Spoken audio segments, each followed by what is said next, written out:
last month eating 1,700 calories a day. Now give me the next 5 minutes because I want to share with you why dropping your calories too low and following these plans that are say 1,000 or 1,200 calories a day are actually sabotaging your weight loss success.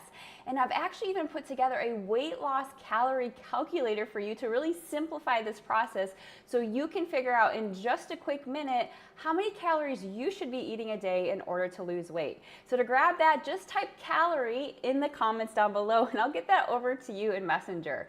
And hey, if we haven't met before, my name is Becky Fox. I'm a fitness and nutrition coach that's helped thousands of women over the last 19 years drop the weight, guess what, without having to go on low-calorie diets that leave them starving.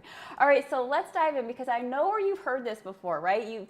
The doctors, the personal trainers, whoever, the magazines are saying, just eat less, just drop those calories, and that's all you need to do to lose weight. And while yes, this can work to a certain point, the problem is that a lot of women take it too far, right? They're slashing their calories almost in half of what they need. And there's a couple things that can happen when we do this, and this is why a lot of people will see the results stall. Like I said, it might work for a little bit of time, for a little while, but there's so many women out there, and maybe you watching this video, if so, let me know in a comment below, where your weight loss just kind of comes to a screeching halt. And then what do? We're like, okay, we'll slash the calories more, right? Let's go from 1,200 to 1,000. And so we do the 1,000-calorie diet, and we're like, why is nothing happening? Oh my gosh, in fact, I'm actually starting to gain weight now. This is insane. So there's two big things that are going on here. So the first thing is that yes, we need to be in a calorie deficit. That's not what I'm saying at all. We need to cut our calories, but the problem is going too much, right? More isn't always better. It's cutting the gap too big. And that does a couple things. One, it puts a lot of stress and strain on our body. Our body thinks it's starving. It's like, holy crap, what's going on here? I'm not getting the food that I need. And so a couple things will happen. Our body will adapt to that, which will mean our metabolism will slow down to match that. And one of the biggest things that I see is we'll actually, instead of burning off fat, start burning off muscle. So even if you notice that the scale is still moving, it might not actually be fat loss, which could be a huge problem when you go off that diet and you actually gain more weight back. This is why a lot of women will lose 20 pounds, but guess what? Now they gain 30 pounds because we've slowed down that metabolism. So we want to be in just enough calorie deficit to get the results, but without putting fuel on the fire of slowing down that metabolism, right? Because it's probably a concern you already have, being in your 40s or 50s trying to lose weight. Okay, the second thing is because we're not getting what we need, so we're in this kind of starvation mode, this stress mode, our body's like, hey, let's do what we can to try to get this girl to eat some more food, right? Because our hormones, our metabolism is not getting what it needs to survive.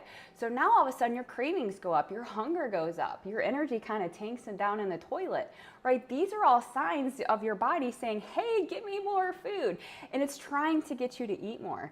And what this does is becomes a losing battle. So this is the reason why you are really great all day long.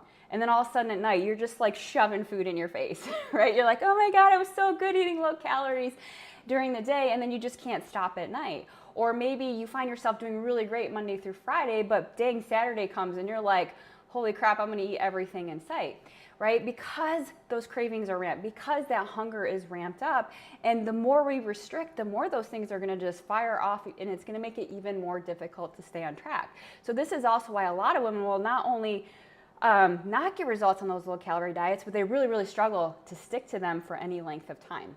Okay, because it's our body's way of trying to get us to say, hey, we need some nutrition, we need some calories, we need some of that good stuff so that our fat burning hormones can kick in, so that our metabolism can be on fire and do its thing to help you burn fat.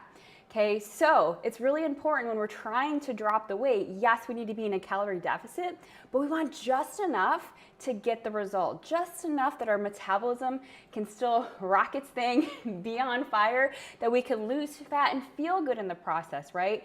So that we're not starving all the time, that we're not craving everything in sight, stuff that maybe we weren't even craving before, right? Because these are signs that what we're doing is not working. Okay, and that low calorie diet is too much.